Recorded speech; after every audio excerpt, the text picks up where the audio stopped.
जितना हमसे होगा भगवत मार्ग कैसे अपनाएं, कैसे स्वीकार करें, कैसे उस पर आगे बढ़ना है, मैं यथामति अपने भाव कहूंगा, आप यथामति समझिएगा। और एक विशेष बात, यदि किसी की कोई जिज्ञासा हो, यदि किसी का कोई प्रश्न हो, यदि किसी के हृदय में कोई भावना उत्पन्न हो, मेरी परीक्षा लेने के लिए नहीं, अपनी जिज्ञासा की निवृत्ति के लिए अपने प्रश्न को लिख करके व्यासपीठ को दीजिएगा। लेकिन कब देना? मेरे आने से पहले रख देना यहाँ पर। यदि मेरी मति में उत्तर होगा तो मैं जरूर दूंगा, यदि मुझे नहीं उसका भाव समझ आएगा तो अपने गुरुजनों से पूछ के अगले दिन दूंगा। लेकिन कोई भी व्यवधान में मत रहना, जिज्ञासा पूर्ण करके ही यहां से निवृत्त होना। तो आज कथा का प्रथम दिवस है। थोड़ा सा आप मुझे पहचानो, मैं भी आपको पहचानता हूं। थोड़ी हम दोनों की, हमारी और आपकी थोड़ी मित्रता हो जाए, पहचान हो जाए, उसके बाद कल से तो आनंद होगा। पूज्य महाराज जी विराजेंगे, संत जन पधारेंगे, नित्य रात्रि में भी कीर्तन श्रृंखला होगी, सबका आनंद हम लोग लूटेंगे। और अब तो बस ये सोच लो कि भाई पूरा हापुड़, और हापुड़ में भी ये जो क्षेत्र है ये अब श्रीधाम वृंदावन है, और साक्षात श्री राधा रमन लाल जी अपने शब्द विग्रह से यहाँ विराज रहे हैं। हम उन्हीं को श्रवण करने के भाव से बैठे हैं, उस भाव से इस कथा में पधारिए। आइए आज कथा के प्रथम दिवस और प्रथम महात्म्य में हम लोग प्रवेश करते हैं। बंधुओं, श्रीमद् भागवत में दो महात्म्य हैं, एक है पूर्व महात्म्य और एक है उत्तर महात्म्य। हम आप सब लोग मुख्य रूप से जिस महात्म्य को श्रीमद् भागवत के को श्रवण करते हैं वो पूर्व महात्म्य है। जब एक महीने की कथा होती है तब उत्तर महात्म्य भी कहा जाता है। उत्तर महात्म्य में ब्रज का बहुत सुंदर भाव बताया है। महात्म्य का मतलब क्या? महात्म्य का मतलब महत्व। भागवत की कथा कितना महत्व विद्यमान करती है, कितने महत्वों को समेटे हुई है, क्यों सुनी जाती है कथा, भागवत कथा सुनने का महत्व क्या होता है, कराने का महत्व क्या होता है, आदि आदि वो सब आज बताया जाएगा। इसलिए सावधानी से सब लोग श्रवण करना। महात्मा का प्रथम श्लोक सब लोग मेरे साथ में गाइए। 4 भागों में हम लोग इस श्लोक को गाएंगे, सब लोग मेरे साथ में गाइएगा। सच्चिदानंद रूपाय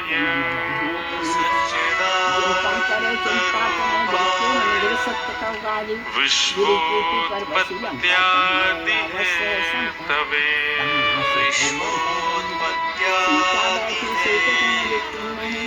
तापत्रय विनाशाय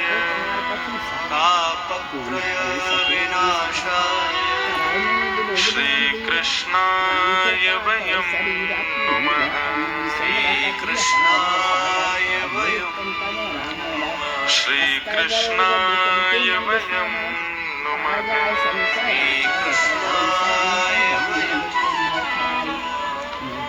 भगवान का परिचय है इसमें। वृंदावन तो आप सब लोग आते ही रहते हैं। मैं तो आज जब हापुड़ आ रहा था तो वृंदावन से चला, और हापुड़ आने में ऐसा लगा कि मैं वृंदावन के दूसरे मोहल्ले में आ गया। इतना ही पास है, कोई अब दूर तो रह नहीं गया। इतने बढ़िया रोड बन गए, सब अच्छा हो गया। दिल्ली, गाजियाबाद, नोएडा, हापुड़ सब एक प्रकार से एक जैसे ही हो गए हैं, सब इतना समीप हो गया वृंदावन। तो वृंदावन आप सब लोग आते रहते हैं। वृंदावन में विविध प्रकार के हमारे यहाँ जितने भी देवालय हैं सबका दर्शन भी आप करते हैं। परंतु बंधुओं, एक भाव बहुत ध्यान से सुनिएगा। व्यक्ति के प्रभाव को देखना उचित है कि स्वभाव को देखना उचित है? स्वभाव। व्यक्ति के प्रभाव पर रीझना उचित है कि स्वभाव पर रीझना? स्वभाव पर।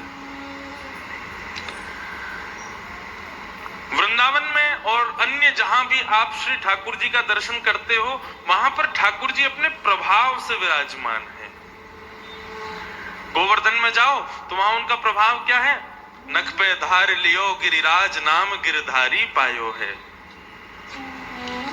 श्री वृंदावन बिहारी लाल का दर्शन करो तो उनका प्रभाव क्या है कि त्रिभंग लली ठाकुर जी बांकी अदा से दोनों पैरों को टेढ़े किए, मुकुट टेढ़ा है, पूरी त्रिभंग लली ठाकुर जी विराजमान है, ये उनका प्रभाव है। बद्रीनाथ जाओगे तो शंख चक्र गदा पद्मधारी चतुर्भुज नारायण वहां पर तपस्या के रूप में विद्यमान है, ये उनका प्रभाव है। द्वारिका जाओगे तो राजा धीराज महाराज द्वारिकाधीश योगेश्वर कृष्ण वहां पर राजा के रूप में अपने प्रभाव से विद्यमान है। दक्षिण भारत में जाओगे तो शेषनाग की सैया पर भगवान नारायण विराजमान है, श्री रंगनाथ अपने प्रभाव से विराजमान है। जगन्नाथपुरी जाओगे तो जगन्नाथ स्वामी नयन पथगामी भवतु में अपने प्रभाव से श्री जगन्नाथ जी विराजमान है। लेकिन श्रीमद् भागवत में ठाकुर जी अपने स्वभाव से विराजमान।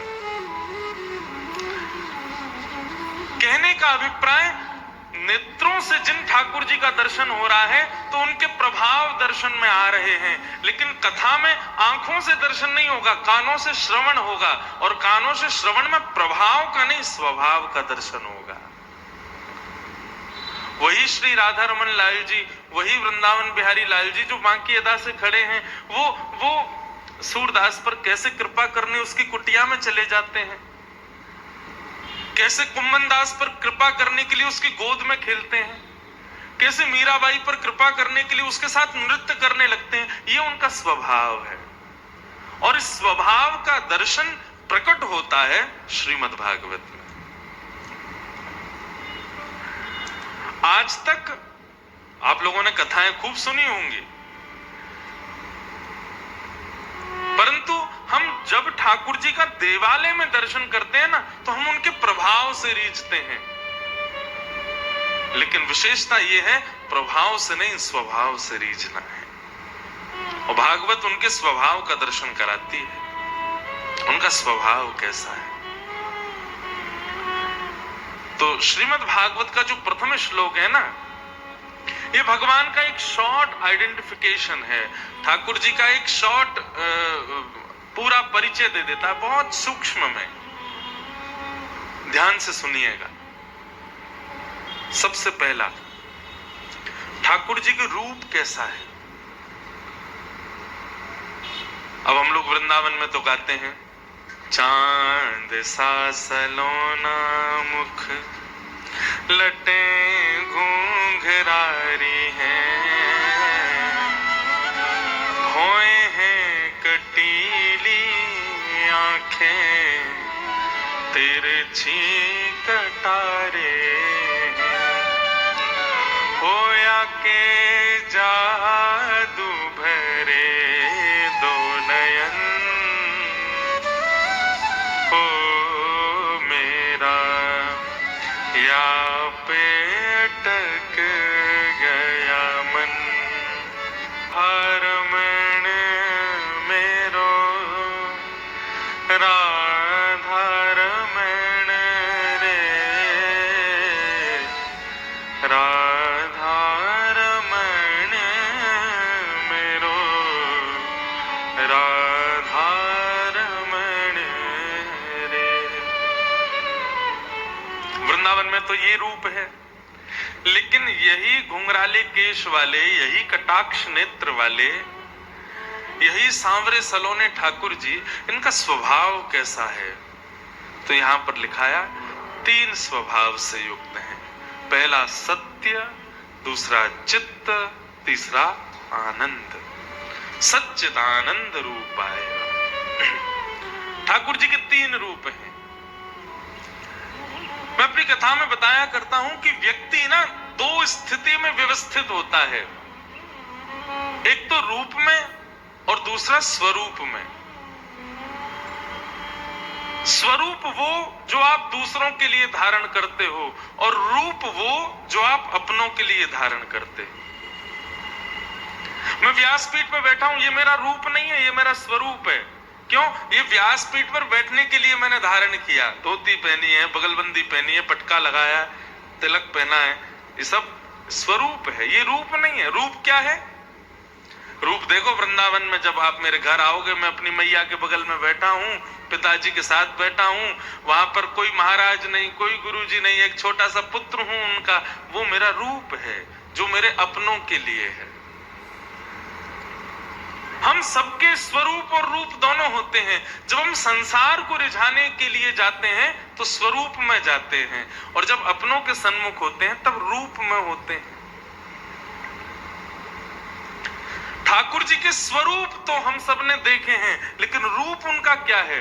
सत्य, चित्त और आनंद, ये तीन ही रूप हैं उनके। पहला तो श्री वृंदावन बिहारी लाल सत्य हैं। सत्य है का मतलब, हम लोग गुलाब की माला लेके जाते हैं, मोंगरे की माला लेके जाते हैं, तुलसियों की माला लेके जाते हैं, और अनेक अनेक मिठाइयां लेके जाते हैं ठाकुर जी के लिए, लेकिन वास्तविक में वो सत्य प्रेमी हैं।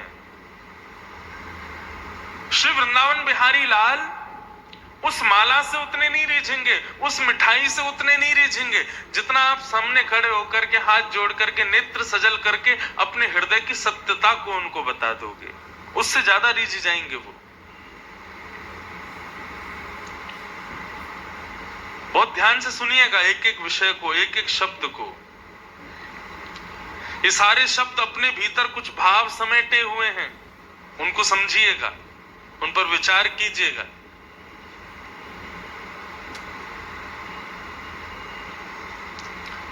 सत्य प्रेमी हैं हमारे ठाकुर जी। हमारे यहां गोवर्धन की परंपरा में कहते हैं, रसिक प्रीतम हित चित की बातें, श्री गिरधारी जी सौ कहिए तलैटे, श्री गोवर्धन की रही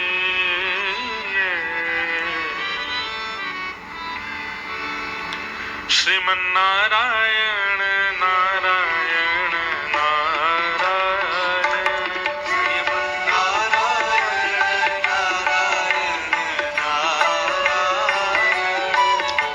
श्रीमन नारायण नारायण नारायण, श्रीमन नारायण नारायण नारायण, श्रीमन नारायण नारायण नारायण, भज मन नारायण नारायण नारायण, भज मन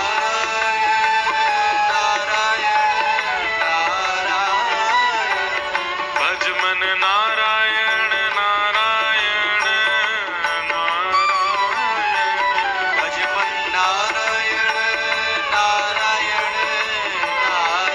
नारायण, श्रीमन नारायण नारायण नारायण, श्रीमन नारायण नारायण नारायण,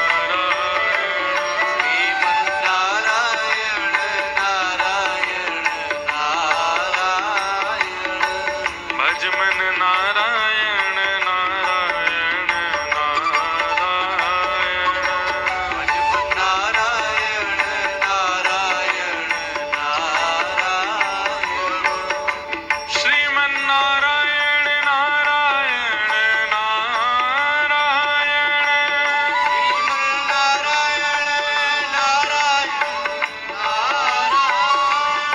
भज मन नारायण नारायण नारायण, भज मन नारायण नारायण नारायण, ओ श्रीमन नारायण नारायण नारायण,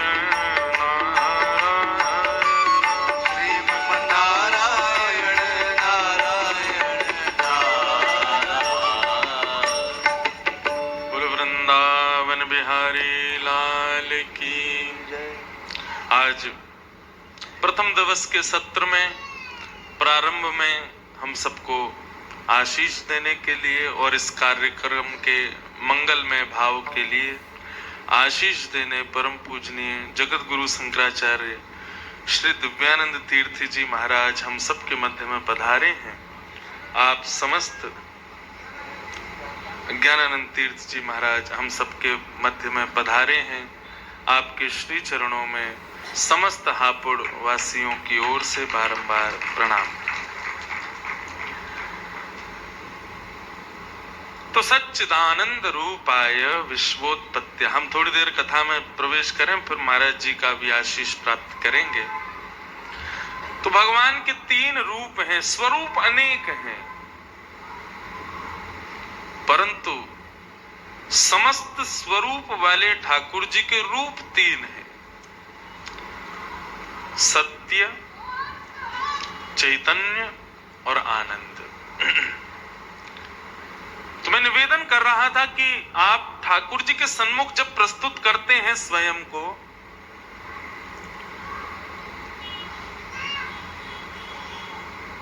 अन्य अन्य वस्तुएं लेकर के जाते हैं, माला लेकर के गए, पुष्प लेकर के गए। ठाकुर जी गीता में कहते भी हैं, पत्रम पुष्पम फलम तोयम यो में भक्त्या प्रचक्षति, जो मुझको प्रदान करे मैं सब स्वीकार करता हूं।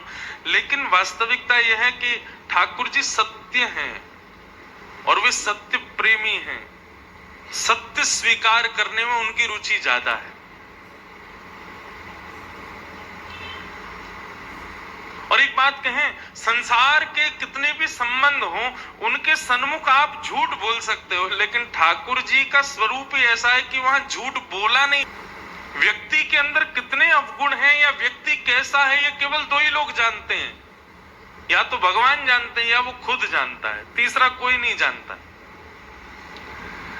इसलिए जब ठाकुर जी के सन्मुख हम जाते हैं तो ये सिर झुकाना, हाथ जोड़ना, दंडवत प्रणाम करना, साष्टांग दंडवत करना, ये सब क्यों संभव हो पाता है? क्योंकि हम ठाकुर जी के रूप को देखकर समझ जाते हैं कि मैं दुनिया से खुद को कितना भी छुपा लूं, इनसे नहीं छुपाऊं। ये सब जानते हैं। ठाकुर जी को देखते ही सत्य अपने आप प्रकट होता है, इसलिए वो सत्य स्वरूप है। लोग अपना विवाह के वर्षगांठ मनाते हैं, 50वां हो गया, 40 वर्ष हो गए, आदि आदि लोग मनाते हैं। लेकिन वास्तविकता बंधुओं, पति पत्नी भले ही अपनी कितनी भी जीवन की वर्षगांठ मना लें, वो एक दूसरे को पहचान पाए हैं अच्छे से, ऐसा संभव नहीं है। कई सारे राज हैं हमारे भीतर जो हम अपने भीतर ही रखते हैं, सबको नहीं बताते, लेकिन ठाकुर जी से कुछ नहीं छुपा। ठाकुर जी को सब पता है, इसलिए वो सत्य स्वरूप है। कई लोग आपने देखा होगा मंदिर में जाते हैं, कान पकड़ते हैं, इसकी कोई विधा नहीं है। ठाकुर जी के सन्मुख जाके नमस्कार करने की विधा है, दंडवत करने की विधा है, बस स्तुति गाने की विधा। ये कान पकड़ने की विधा कहां से आई है? ये कोई शास्त्राज्ञा नहीं है, कान पकड़ो ठाकुर जी के सन्मुख। वो कान सत्य पकड़वाता है। बाहर तो मैं बहुत अच्छा बना घूमता हूं, सबसे छुपाता डोलता हूं कि मेरे भीतर उसके प्रति ईर्ष्या है, उस वस्तु के प्रति लोभ है, उस व्यक्ति के प्रति मोह है। लेकिन ठाकुर जी, आपको तो सब पता है मैं कैसा हूं, कितने पानी में हूं, आपको सब पता है। इसलिए ठाकुर जी के सामने जाकर के हम स्वतः कान अपने आप पकड़ लेते हैं, ठाकुर जी क्षमा करना। दुनिया के सामने हम कैसे भी हों, आपको लेकिन सब पता है मैं कैसा हूं। पापो हम पाप कर्मा हम पापात्मा पाप संभव त्राहि मां पुंडरीकाक्ष सर्व पाप हरो हरि। कई मंदिरों में आरती के बाद में इस श्लोक को गाया जाता है, पापो हम, मैं पापी हूं, पाप कर्मा हम, मेरे कर्म में केवल मैं पाप ही करता हूं, पापात्मा पाप संभव, मेरी आत्मा भी पाप से पूर्ण युक्त है और संभवतः अभी भी कहीं से पाप ही करके आया हूं और आपके दर्शन करके कहीं पाप करने ही जा रहा हूं। हे नाथ, त्राहि माम, मेरी रक्षा करो भगवान, सर्व पाप हरो हरि, सारे पापों को हरण करो। ठाकुर जी के सन्मुख अपने सत्य को प्रकट करना, यही ठाकुर जी के सत्य स्वरूप का परिलक्षण है। मैं अपनी कथा में कहा करता हूं कि हमारे वृंदावन बिहारी लाल वंशी ही क्यों बजाते हैं और कोई संगीत का साज क्यों नहीं बजाते? क्योंकि वंशी में कुछ कुछ ऐसे गुण हैं, गुण नहीं कहूंगा, है तो वो गुण ही, लेकिन यदि हम लोगों में वो गुण होना तो वो दुर्गुण जैसे दिखेंगे। जैसे वंशी कैसी होती है? वंशी पोली होती है, वंशी में छिद्र होते हैं। ये अपने पोलेपन को, अपने छिद्रों को कभी छुपाती नहीं है, ठाकुर जी के सामने प्रस्तुत कर देती है, प्रभु मैं ऐसी हूं, मुझ में इतने छिद्र हैं, मुझ में इतना पोलापन है। ठाकुर जी कहते हैं तू वास्तविकता में है, जैसी है वैसी स्वयं को प्रकट करती है, इसलिए तेरा स्थान मेरे अधर पर है। व्यक्ति जब स्वयं को बदल देता है ना, स्वयं को छुपाता है, ठाकुर जी के सामने अपने आप को छिपा करके प्रस्तुत करता है, तो ठाकुर जी को प्रिय नहीं लगता। सत्य स्वरूप है वो, तुम जैसे हो वैसे ठाकुर जी के सन्मुख चले जाओ, वैसा स्वयं को प्रस्तुत कर दो। प्रहलाद जी के लिए जब भगवान नृसिंह प्रकट हुए तो प्रहलाद जी वहां कहते हैं, प्रभु मैं तो आपके स्पर्श के योग्य भी नहीं हूं। क्यों? एक राक्षस का बेटा हूं, आपके स्पर्श के योग्य भी नहीं हूं, आपके सन्मुख खड़े होने योग्य भी नहीं हूं, आपकी स्तुति गाने योग्य भी नहीं हूं, परंतु फिर भी मैं गा रहा हूं। क्यों गा रहा हूं? क्योंकि मुझे पता है आप कृपालु हो, आप दयानिधि हो। तो बात केवल इतनी सी है बंधु, अपने सत्य को प्रकट करो, क्योंकि ठाकुर जी सत्य स्वरूप है। सूरदास जी महाराज कहते हैं, कौन कुटिल खल कामी मौसम, कौन कुटिल खल कामी। अब सूरदास जी जैसे जिनके भजन की पराकाष्ठा हम कभी विचार भी नहीं कर सकते, वो सूरदास जी महाराज ठाकुर जी से कहते हैं कौन कुटिल खलकामी मौसम, मतलब मैं जैसा हूं वैसा स्वयं को प्रस्तुत कर रहे हैं ठाकुर जी के आगे। क्यों? क्योंकि यही सत्य का प्रसाद ठाकुर जी को अति भाता है, अति प्रिय है।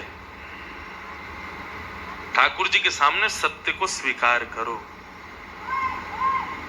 तो प्रथम स्वरूप ठाकुर जी का, प्रथम रूप क्या है? सत्य।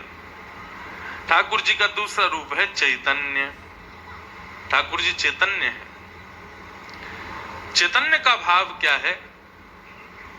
वे जड़ नहीं है।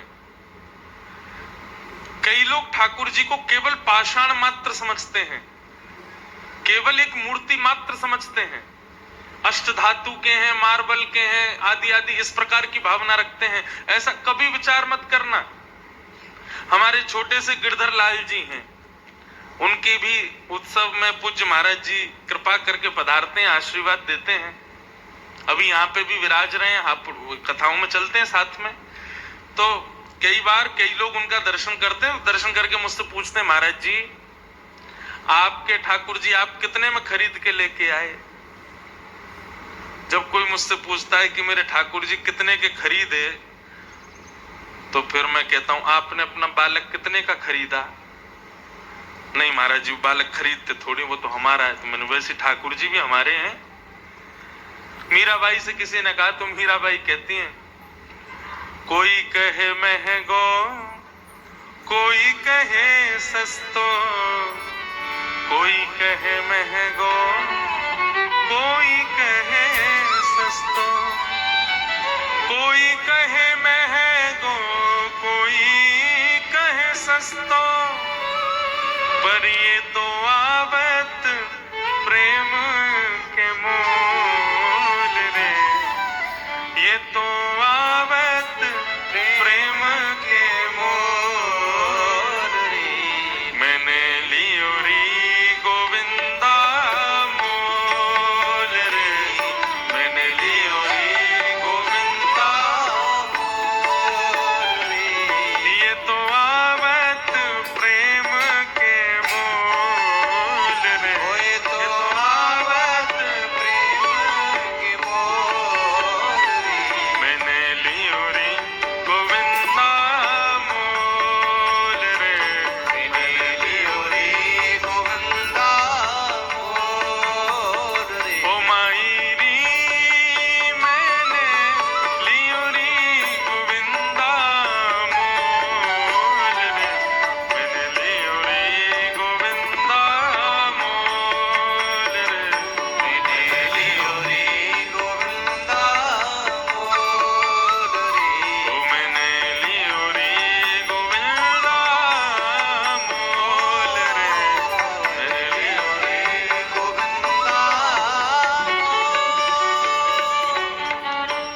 मीराबाई का प्रत्युत्तर बहुत अच्छा था।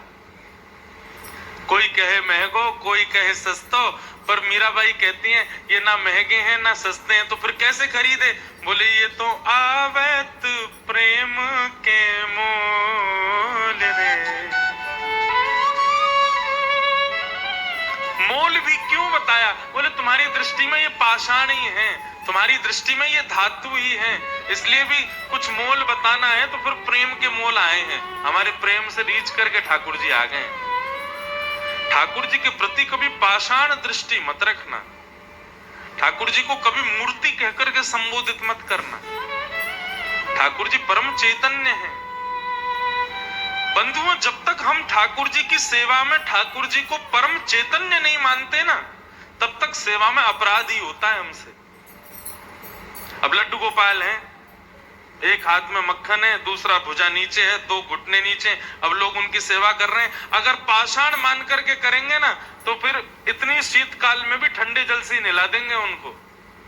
ये तो मूर्ति है, इनको कहां सर्दी गर्मी लगती है, और इतनी सर्दी में भी उनको गोटे वाले चुभने वाले कपड़े पहना देंगे। लेकिन यदि आप भाव रखोगे ये परम चैतन्य है, ये परम ठाकुर जी हैं, तो फिर आपको विचार होगा, अरे नहीं, ठंडे जल से नहीं, गर्म जल ठाकुर जी को उससे उष्ण जल से स्नान कराओ, ठाकुर जी को अभी गोटे वाले वस्त्र नहीं, अभी थोड़े से मखमली वस्त्र, थोड़े गर्म वस्त्र पहनाओ, ठाकुर जी के लिए हीटर लगाओ।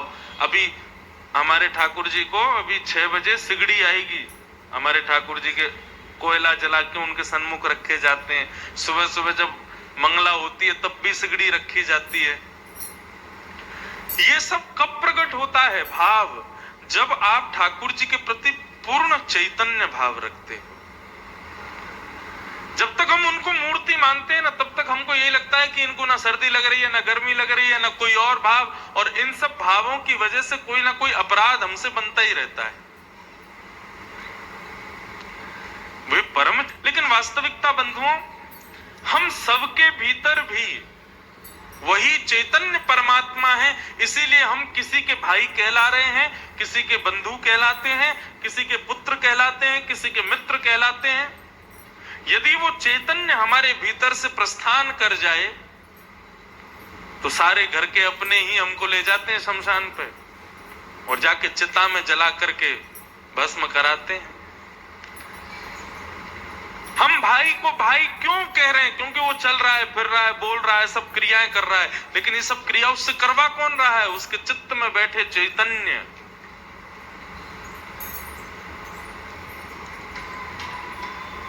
आज आप किसी के पीछे भाग रहे हो, किसी से मिलने के लिए, किसी के पैर छूने के लिए, किसी को देखने के लिए, किसी के साथ सेल्फी लेने के लिए। क्यों? क्योंकि वो जीवित है, उसके भीतर चैतन्य विद्यमान है। कल को उसी व्यक्ति की यदि मृत्यु हो जाए, चैतन्य उसका परित्याग कर दे, वो परम अपवित्र है। फिर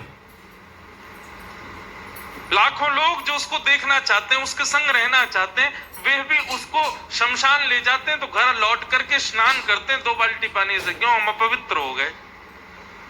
क्यों? कल तक तो तुम उसके लिए मरे जा रहे थे, कल तक तो वो तुम्हारे लिए इतना श्रेष्ठ था, आज क्यों पवित्र हो गए? क्योंकि उसको चैतन्य ने त्याग दिया। एक बार एक घर में किसी की मृत्यु हुई, सब रो रहे थे। सहज है, जिस जिसका जो जो संबंध, वो सब रो रहे थे। बहन रो रही थी, मेरा भाई चला गया, माता पिता रो रहे थे, हमारा बेटा चला गया, बच्चे रो रहे थे, हमारे पिताजी चले गए, पत्नी रो रही थी, मेरा पति चला गया, मित्र रो रहे थे, हमारा सखा चला गया। तभी एक निर्वैर संत वहां से गुजर रहे थे, उन्होंने रुदन सुना तो भीतर जाके पूछा, तुम लोग क्यों रो रहे हो? छोटे छोटे बच्चे बोले, हमारे पिताजी चले गए, बहन बोली मेरा भाई चला गया, माता पिता बोले मेरा बेटा चला गया, आदि आदि सब बोलने लगे। कहां चला गया? संत ने कहा, कहां चला गया? बोले हमें छोड़ के चला गया। कैसा दिखता था? लंबे लंबे बाल थे, बड़ी बड़ी आंखें थी, ऐसी नाक थी, ऐसा मुख था, इतना बड़ा शरीर था। तो वहीं शव पड़ा था। तो संत ने कहा, इसके भी तो लंबे बाल हैं, इसकी भी तो बड़ी आंखें हैं, इसकी भी तो लंबी नाक है, ये भी तो उतना ही बड़ा है। बोले यही तो है हमारा भाई, तो फिर तुम रो क्यों रहे हो? ये तो तुम्हारे सामने है। नहीं, ये तो सामने है, लेकिन वो चला गया जो इसके भीतर था। संत ने कहा उसको तुमने कभी देखा था जो उसके भीतर था? बोले नहीं देखा तो कभी नहीं। तो फिर रो क्यों रहे हो? जिसको तुमने सदा देखा वो तुम्हारे सामने है, जिसको तुमने सदा अवलोकन किया वो तुम्हारे सामने पड़ा है, वैसा ही है बिल्कुल। नहीं नहीं ये तो है, लेकिन वो चला गया जो उसके भीतर था, वो उसको तुमने कभी देखा नहीं, तो फिर रो क्यों रहे हो? वास्तविकता यही है। हमारे परिवार में, हमारे घर में, हमारे रिश्तेदारी में, हमारे मित्रों में किसी की मृत्यु होती है तो हम रुदन उसके लिए नहीं करते, उसके लिए करते तो वो तो सामने ही है। हमारा रुदन होता है उस परम चैतन्य के लिए जिसको हम कभी पहचान नहीं पाए, जिसके संग हम खाते थे, जिसके संग हम रहते थे, जो हमारा सब काम करवाता था, जो हमारे संग रहता था, हंसता था, बोलता था, वो देखने में माया की वजह से हमारा भाई, बंधु, मित्र, सखा लगता था, लेकिन वास्तविकता में वो कौन था? परम चैतन्य जो उसके भीतर था। ये भगवान का दूसरा स्वरूप है, चैतन्य।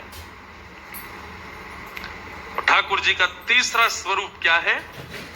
आनंद। आनंद में और सुख में भेद होता है। मैं अपनी कथा में इस बात को कहा करता हूं। ब्रजवासी के पेड़े खा लिए, आनंद आ गया। बिहारी जी की लस्सी पी ली, आनंद आ गया। वृंदावन की आलू की टिक्की खा ली, आनंद आ गया।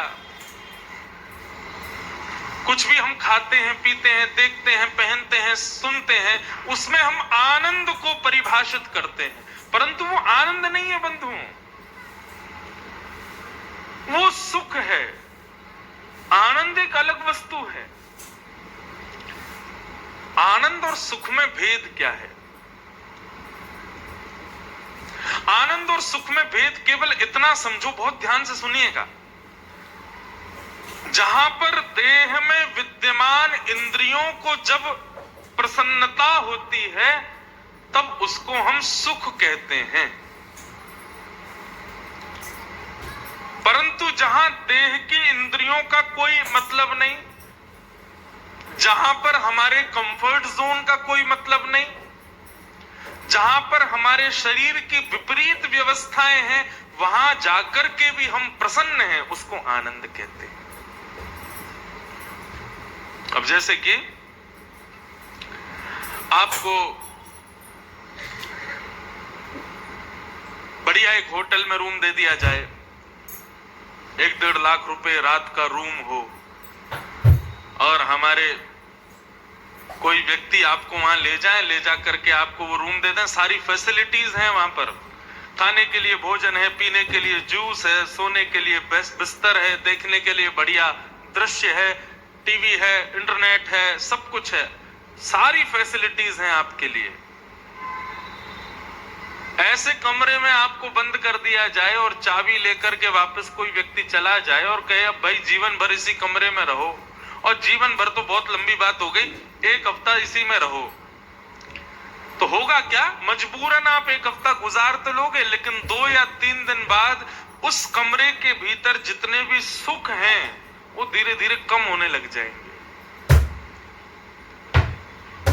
धीरे धीरे उन सबका उपभोग करते करते करते करते वो प्रथम दिन जितना आनंद आएगा दूसरे दिन उतना नहीं आएगा, दूसरे दिन जितना आएगा तीसरे दिन और कम हो जाएगा, चौथे दिन और कम हो जाएगा। संसार की जो वस्तुएं हैं उनका अति भोग करने पर धीरे धीरे उस वस्तु का सुख कम होता चला जाता है। परंतु ये तो रही सुख की बात। अब आओ कथा की बात में।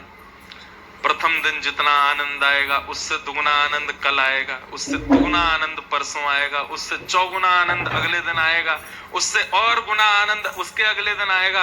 अंतिम दिन तो ये होगा कि आप लोग महाराज जी के हाथ पांव जोड़ेंगे, महाराज जी फिर से कथा करवाओ, अभी ये कथा विश्राम मत करवाओ, और थोड़ी इसकी अवधि बढ़ा दो, 7 दिन कम है महाराज जी, अगली बार 15-20 दिन की कथा रखो, 1-आध महीने का सत्संग रखो। ये आनंद है। आनंदाम बुद्धिवर्धनम प्रतिपदम। मुझे रसगुल्ला बड़ा पसंद था महाराज जी। एक जमाने में अमेरिका गया पहली बार, तो वहां मैं बताता हूं इसको कभी कभी उदाहरण के रूप में। तो वहां के लोगों ने यहाँ पे हमारे यहाँ फोन करके पूछा महाराज जी को क्या पसंद है खाने में। अब रोटी सब्जी दाल चावल तो बताए नहीं, ये बोले कि महाराज जी को रसगुल्ला और ढोकला बड़ा पसंद है। तो वहां के बेचारे सीधे लोग होते हैं, विदेशी लोग जो विदेश में भारतीय रहते हैं ना, बड़े सीधे होते हैं। उनको लगा महाराज जी रोटी सब्जी नहीं खाते, ढोकला रसगुल्ला से ही पेट भरते हैं। अब मैं जहां जाऊं जैसे जाऊं वो भोजन कुछ दे में ही नहीं, ढोकला बिल्कुल वास्तविकता है महाराज जी, ये रसगुल्ला से ही शुरुआत हो गई।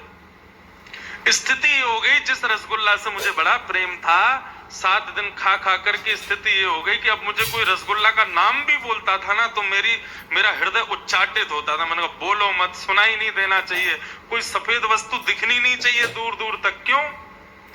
क्योंकि अति भोग में सुख कम होता चला जाता है।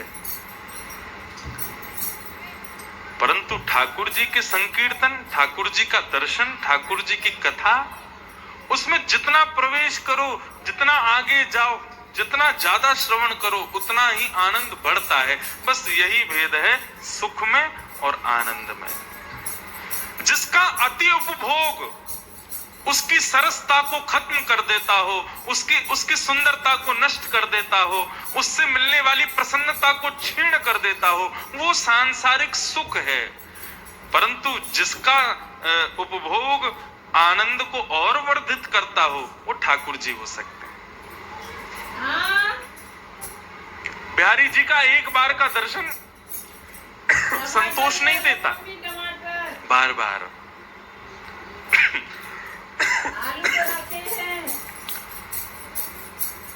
सरकार यदि कोई ऐसी व्यवस्था शुरू कर दे कि एनसीआर के लोग, हापुड़ के लोग एक बढ़िया कोई ऐसी कोई व्यवस्था शुरू कर दे कि वो हर तीसरे दिन में वृंदावन पहुंच जाएंगे 15-20 मिनट में, तो महाराज इतनी भीड़ लग जानी है लोगों की। क्यों? क्योंकि ठाकुर जी का दर्शन, ठाकुर जी का श्रवण, ठाकुर जी की कथा का अवलोकन ये सुख नहीं देता, ये आनंद देता है। और जो लोग कुर्सी पे बैठे हैं उनके लिए नहीं कहूंगा, लेकिन जो लोग नीचे बैठे हैं,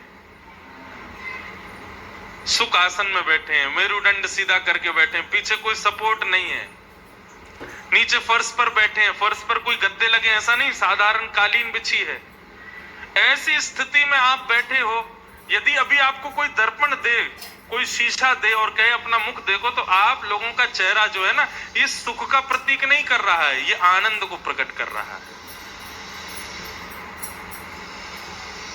आनंद में, सुख में यही भेद है। जिसका उपभोग प्रसन्नता को क्षीण करता चला जाए वो सुख है, और जिसका उपयोग प्रसन्नता को वर्धित करता रहे वही आनंद है। और ये बात आप लिख लीजिएगा, आनंद ठाकुर जी के सम्मिलित वस्तुओं में ही प्राप्त होता है, अन्यत्र कहीं नहीं हो सकता। तो भगवान के 3 स्वरूप हैं, सच्चिदानंद रूपाय, सत्य, चैतन्य और आनंद। ये ठाकुर जी के 3 रूप हैं। 3 कर्म हैं, विश्वोत्पत्त्यादि हेतवे, विश्व की उत्पत्ति करना, विश्व का पालन करना और विश्व का संहार करना। ये 3 भगवान के काम हैं। 3 गुण हैं, तापत्रय विनाशाय। 3 प्रकार के ताप होते हैं, ताप बोलते हैं कष्टों को, आदि दैविक, आदि भौतिक, आध्यात्मिक। ठाकुर जी की शरण में जाने वाले को, ठाकुर जी के चरणाश्रित होने वाले को ऐसा नहीं है कि कष्ट नहीं आता, कष्ट तो आता है, लेकिन कष्ट का अनुभव उतना नहीं होता। मीराबाई के जीवन में भी खूब कष्ट आए, सूरदास, नरसिंह मेहता आदि कितने भक्त हैं, सबके प्रसंग हम लोग सुनेंगे 7 दिनों में। कष्ट सबके जीवन में आए हैं, लेकिन ठाकुर जी के आश्रित होने की वजह से कष्ट तो आया, लेकिन कष्ट का अनुभव नहीं हुआ, कष्ट उतना प्रभावशाली नहीं हुआ।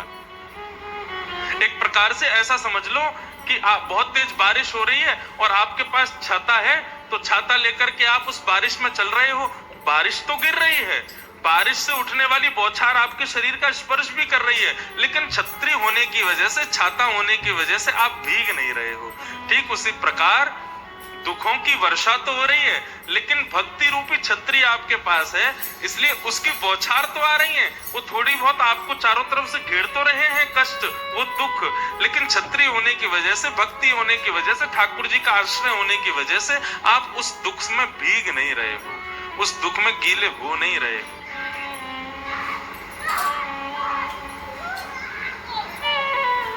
खतरनाक बालक है भैया यहाँ। तापत्रय विनाशाय, 3 प्रकार के तापों का जो विनाश करते हैं। बंधुओं एक बात कहें, संसार को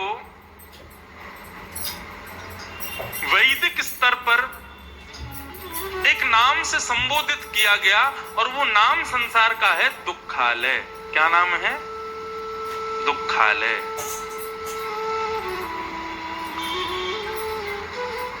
जहां पर पुस्तकें बहुत सारी होती हैं उसको क्या कहते हैं? और जहां पे भोजन किया जाता है उसको क्या कहते हैं? जहां पे कार्य किए जाते हैं, जहां पे विद्या प्राप्त की जाती है, और जहां पे दुख भोगे जाते हैं, तो वहां सुख कैसे मिलेगा? पुस्तकालय में जैसे भोजन नहीं मिलता, भोजनालय में जैसे पढ़ने को पुस्तक नहीं मिलती, कार्यालय में जैसे विद्या प्राप्त नहीं की जाती, ऐसे दुखालय में हम लोग किसके पीछे भाग रहे हैं? सुख। कैसे मिलेगा? नहीं प्राप्त हो सकता। और सुख जीवन में आता भी है तो पता है कैसे आता है? जब भयंकर गर्मी पड़ती है तो भयंकर गर्मी लू में कभी कभी ठंडी हवा स्पर्श कर जाती है तो हृदय बड़ा आनंदित हो जाता है। अब गर्मी की बात अभी करूंगा तो समझ नहीं आएगा, अभी की बात सुनो तो जैसे अभी ठंड और बढ़ेगी, 10 दिन बाद खूब सुंदर कोहरा पड़ेगा, बढ़िया तेज ठंडी साए साए हवा चलेगी, और उस बीच में यदि कहीं पर हीटर चल रहा हो या कहीं पे कोई आग ताप रहा हो, उसकी थोड़ी सी ताप आपका स्पर्श कर लेती है राह में चलती हुई, तो वो थोड़ी सी ताप आपको बड़ी अच्छी लगती है ना। बस ठीक उसी प्रकार इस जीवन में भी सुख ऐसे ही आता है, केवल स्पर्श मात्र। व्यक्ति का जीवन कैसा है? कुली के जैसा है। कुली को बहुत सारा भार दे दो, एक कंधे पर लेकर के चलेगा, और थोड़ी दूर चलते चलते जब उसका एक कंधा थक जाता है तो उसी को उठा के दूसरे कंधे पर रख लेता है, थोड़ी दूर जाके फिर उसी को सिर पर रख लेता है, फिर से वही कंधे पर। ऐसा ही हमारा जीवन है। एक सुख हमारा खत्म, एक दुख हमारा बिल्कुल समाप्त होता है, सारा रजिस्टर बंद कर देते हैं, बस ये सिस्टम अब खत्म। अब हम लोग इस दुख से बच गए, इतने में पता चलता है दूसरा सामने से आ रहा है दौड़ता हुआ, और फिर उससे लड़ो, उससे जूझो। ऐसा हमारा जीवन है। परंतु गोस्वामी तुलसीदास जी महाराज, दीन कहे धनवान सुखी, धनवान कहे सुख राजा को भारी, राजा कहे महाराजा सुखी, महाराजा कहे सुख इंद्र को भारी, इंद्र कहे चतुरानन को सुख, और ब्रह्म कहे सुख विष्णु को भारी, पर तुलसीदास विचार कहे हरि भजन बिना सब जीव दुखारे।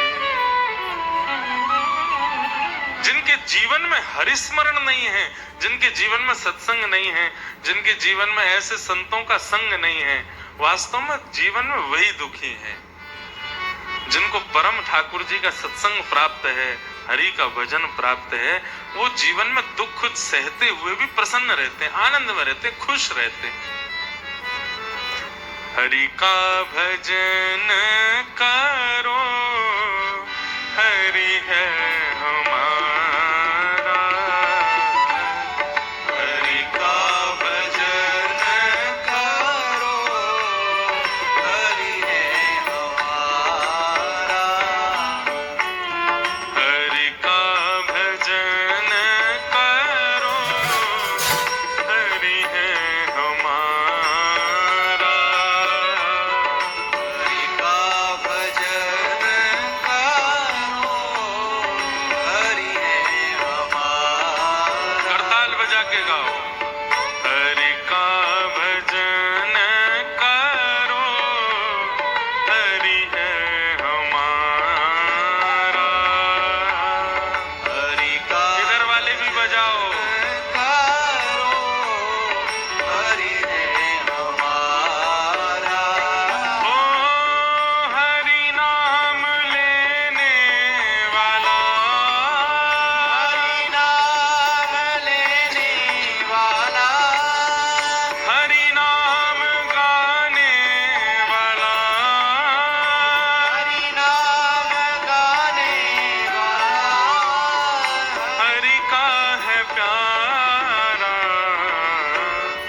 शास्त्र आज्ञा करते हैं मृत्यु के बाद हमारे संग कौन रहता है? माँ भी छोड़ देती हैं, पत्नी भी छोड़ देती, बच्चे भी छोड़ देते हैं, सारे घर परिवार के लोग सब रह जाते हैं यहीं पर। तो मृत्यु के बाद हम किसके साथ रहते हैं?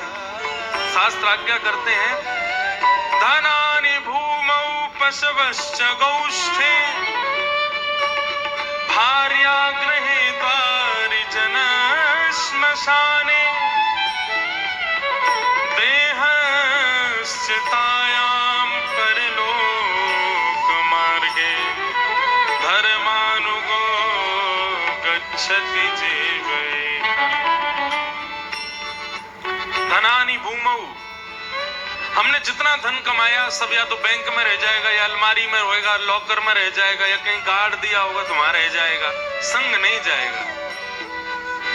जितनी गाड़ियां खरीदी बड़ी बड़ी महंगी सब अपनी गराज में खड़ी रहेंगी। आप कहोगे महाराज जी दोनों नॉन लिविंग थिंग हैं, पत्नी साथ जाएगी, उससे तो हमने 7 जन्म साथ रहने का हमने वचन लिया था जब फेरे लिए थे। उसने कहा था 7 जन्म तक संग रहेगी वो मेरे, वो जाएगी। भार्या गृहे द्वारी, घर के द्वार तक जाएगी, उसके आगे नहीं जाती। आप कहोगे अच्छा पत्नी तो फिर भी 26-27 साल की उम्र में आई थी, लेकिन घर के परिवार के लोग ये तो बचपन से संग में थे, मेरे भाई बंधु ये तो संग में जाएंगे। हाँ बचपन से तुम्हारे साथ थे तो ये लोग भी शमशान तक जाएंगे, बस साथ में जाएगा। ये 9 महीने मेरे साथ में था मातृ गर्भ में, इसी ने मेरा साथ दिया था वहां पर, ये मेरे संग जाएगा। देहश्चितायाम, चिता में जल करके भस्म हो जाएगा। आगे गया कौन फिर? आपकी आत्मा के साथ में, आपके उस आत्म स्वरूप के साथ में आगे की यात्रा करी किसने? जितना नाम जप करोगे, जितना हरिस्मरण करोगे, जितना भजन करोगे, जितना श्री राधा रमन लाल जी का नाम गाओगे, जितना प्रभु का नाम स्मरण करोगे, जितना धर्म करोगे, धर्मानुगो गच्छति जीव एक। ठाकुर जी कहते हैं नाम जप हम लोग क्यों करते हैं, भगवत नाम गुणानुवाद हम लोग क्यों गाते हैं? ताकि ठाकुर जी हमको मिल जाएं। अधिक नाम गाने से ठाकुर जी ना भी मिले, तो नाम जप क्यों करते हैं? ताकि मुक्ति प्राप्त हो जाए, वैकुंठ मिल जाए। वह भी संभव ना हो, लेकिन नाम जप की एक श्रेष्ठता मैं आपको बता दूं। ठाकुर जी का निरंतर भगवत स्मरण करने से, निरंतर स्मरण करने से एक प्रभाव होता है कि जब हमारा अंतिम समय समीप आता है और उस समय यदि हम रुग्ण हो गए, हमें कोई रोग लग गया, यदि हम ठाकुर जी का नाम नहीं गा पा रहे, किसी स्थिति के कारण भगवत स्मरण नहीं कर पा रहे, लेकिन जीवन भर खूब नाम स्मरण किया, तो उसका प्रभाव ये होता है कि अंतिम काल में ठाकुर जी हमारा स्मरण कर लेते हैं। मेरा सुमिरन हरि करे, मैं पावा विश्राम। ठाकुर जी हमारा स्मरण कर लेते हैं। जीवन भर कथा गाई मैंने, जीवन भर नाम जप किया मैंने, लेकिन यदि अंतिम समय में भगवत कृपा नहीं हो पाई, किसी कारण से नहीं भगवत नाम गा पाया, तो मुझे घबराने की जरूरत नहीं है। मेरे जीवन भर का नाम प्रभाव, मेरे जीवन भर की गाई हुई कथा, सुनी गई कथा, सत्संग किया हुआ, इन सब का प्रभाव ये होगा कि अंतिम काल में श्री राधा रमन जी मेरा स्मरण कर लेंगे। और एक बात कहूं, हम ठाकुर जी को याद इसीलिए करते हैं ताकि इतना याद करें, इतना याद करें कि कभी उनको हमारी याद आ जाए, उनको हमारी स्मृति आ जाए, उनको हमारा स्मरण हो जाए। कल्याण के लिए ये जरूरी नहीं है कि मुझे ठाकुर जी मिले, कल्याण के लिए ये जरूरी नहीं कि मैं उनके लीला में प्रवेश कर जाऊं। कल्याण के लिए केवल इतना ही जरूरी है कि ठाकुर जी को पता चल जाए कि कोई इंद्रेश नाम का मेरा भक्त भी है, कोई इंद्रेश नाम का एक वैष्णव, उनको केवल ये पता चल जाए, हम उसी में निहाल हो जाएंगे। हमको उसी में ये आनंद है कि उनको पता चल गया कि उनका कोई एक वैष्णव भक्त है। हरि नाम ही साथ चलेगा, हरि नाम ही साथ चलेगा, हरि नाम लेने वाला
कृष्ण कृष्ण हरे हरे हरे कृष्ण कृष्ण कृष्ण हरे हरे हरे राम राम राम हरे हरे राम राम हरे हरे हरे कृष्ण कृष्ण कृष्ण हरे हरे हरे कृष्ण कृष्ण हरे हरे हरे राम राम राम हरे हरे राम राम हरे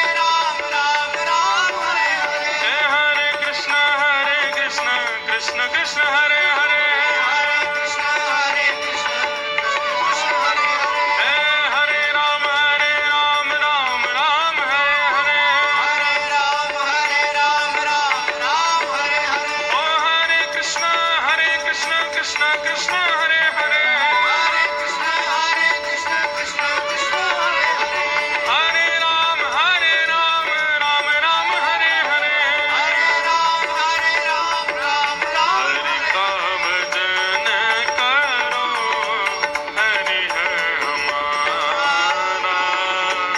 हरि का भजन करो हरि है हमारा हरि का भजन करो हरि है हमारा हरि का भजन श्री राधा रमण लाल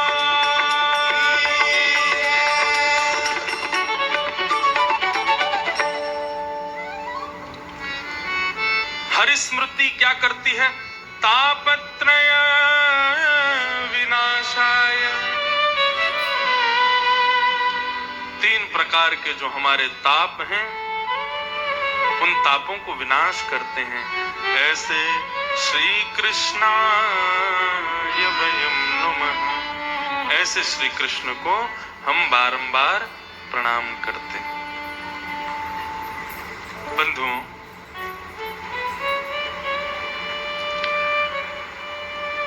ठाकुर जी से कभी ये प्रार्थना नहीं करना कि ठाकुर जी हमारे दुख दूर हो जाएं।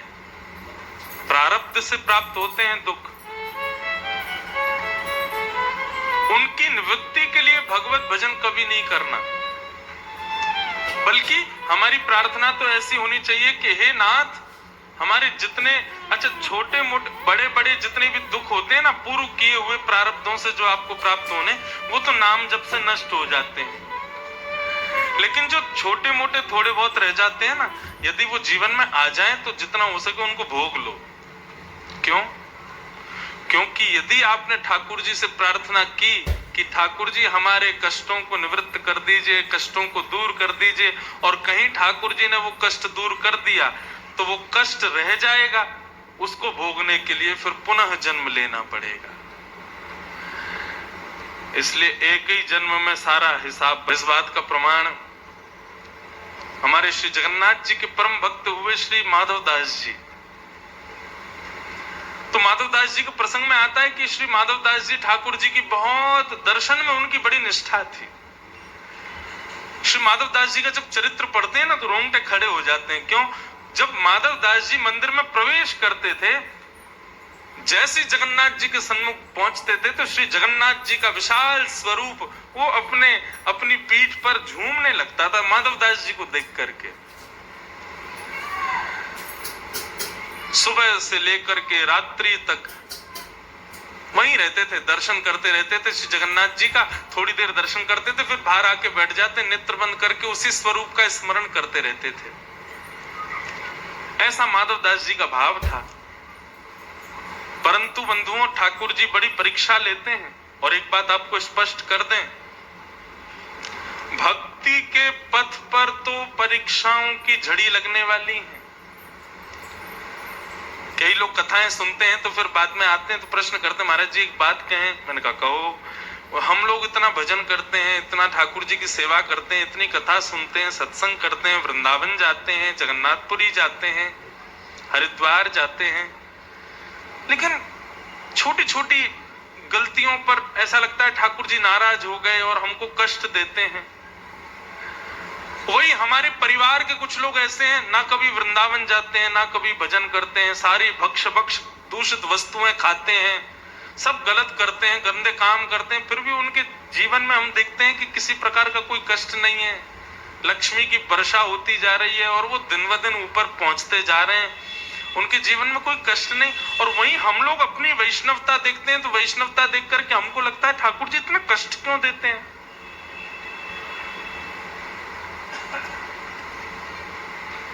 बंधुओं देखो, दो बातें समझना।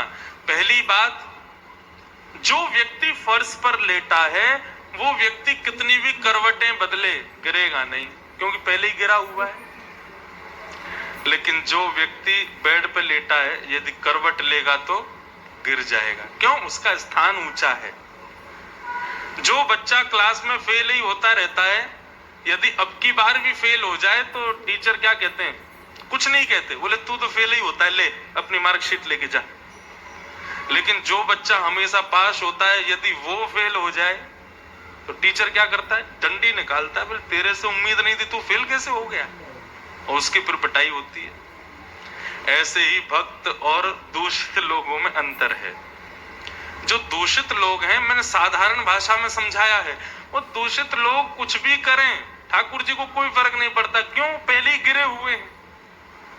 उनको संसार में ही पुनरपि जननम पुनरपि मरणम पुनरपि जननी जठरे शयनम, वो इसी चक्र में ही बंधने वाले हैं। इसलिए ठाकुर जी उनके प्रति ज्यादा ध्यान नहीं देते। ठीक है, तुमको जो करना करते रहो, संसार में ही रहो, भोग भोगो, प्रसन्न रहो, खुश रहो, कुछ करना है वो करो।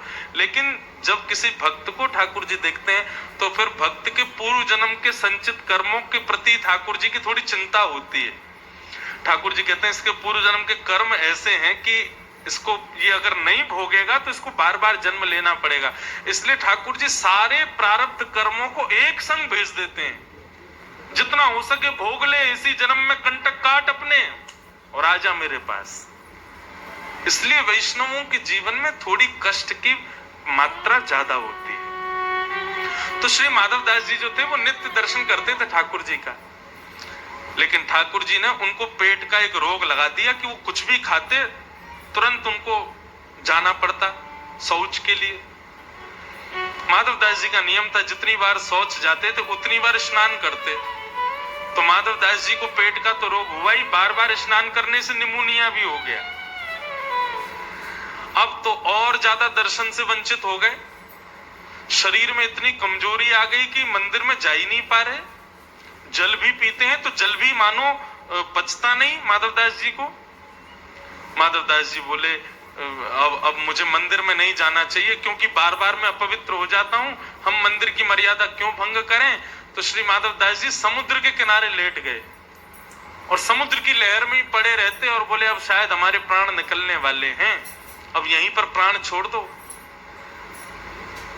मल मूत्र आदि का त्याग कर देते, लेकिन इतनी भी स्थिति नहीं थी कि अपने मल को अपने हाथों से स्वच्छ कर सकें। जब इतनी स्थिति दैन्य हो गई श्री माधव दास जी की, जगन्नाथ जी प्रकट हो गए और प्रकट होकर के अपनी अंजलि में समुद्र का जल भर के लावे और माधव दास जी के ऊपर डालें, फिर जल भर के लावे, फिर डालें। माधव दास जी ने नेत्र खोल करके जब देखा तो श्याम स्वरूप, पीली पीतांबरी पहने हैं, स्वर्ण मुकुट विराजमान है, सुंदर अलकावलियां हैं, बड़े बड़े नेत्र, श्री जगन्नाथ जी ही उनकी सेवा कर रहे थे। माधव दास जी रुदन करने लगे, ठाकुर जी के चरणों में प्रणाम करते हुए कहने लगे, भगवान आप क्या कर रहे हैं? मुझे कौन से नरक में भेजने की स्थिति कर रहे हो आप? आपकी सेवा भक्त करते हैं, आप भक्तों की सेवा कर उल्टी गंगा बहा रहे हो। ठाकुर जी बोले, माधव क्यों? भक्ति मेरी सेवा करते मैं नहीं कर सकता, मुझे भी तो अधिकार है सेवा का, इसलिए मैं कर रहा हूं। हाँ बस 2 मिनट। तो माधव दास जी ने बस फिर यही निवेदन किया कि ठाकुर जी आप कष्ट ही दूर कर दीजिए। तो ठाकुर जी ने कहा कष्ट दूर नहीं कर सकते माधव, क्योंकि कष्ट दूर किया तो भोगने के लिए तुमको पुनः जन्म लेना पड़ेगा। तुम भक्त हो इसलिए कष्ट तो भोग लो। तो इसलिए भैया तापत्रय विनाशाय, ठाकुर जी दुख दूर नहीं करते, दुख का अनुभूति नहीं होती, अनुभव नहीं होता। यही भाव विद्यमान है। आज इतने ही क्रम को हम श्रवण करते हैं और बाकी के क्रम अब कल श्रवण करेंगे 2 बजे से। आज हम सबके मध्य में पूज्य महाराज जी पधारे हैं, उनको भी प्रस्थान करना है, तो बस इसी भाव के साथ कल पुनः 2 बजे सबसे फिर मिलेंगे। कल से विषय विस्तार से कहेंगे। अभी महाराज जी का हम लोग सब उद्बोधन श्रवण करें, फिर भागवत जी की आरती होगी, तभी सब लोग प्रस्थान कीजिएगा। तो इसलिए सब लोग श्रवण कीजिए, श्रवण के पश्चात भागवत आरती होगी, फिर आप लोग यहाँ से प्रस्थान कीजिएगा। बोलो वृंदावन बिहारी लाल की, श्री राधा रमण लाल की जय।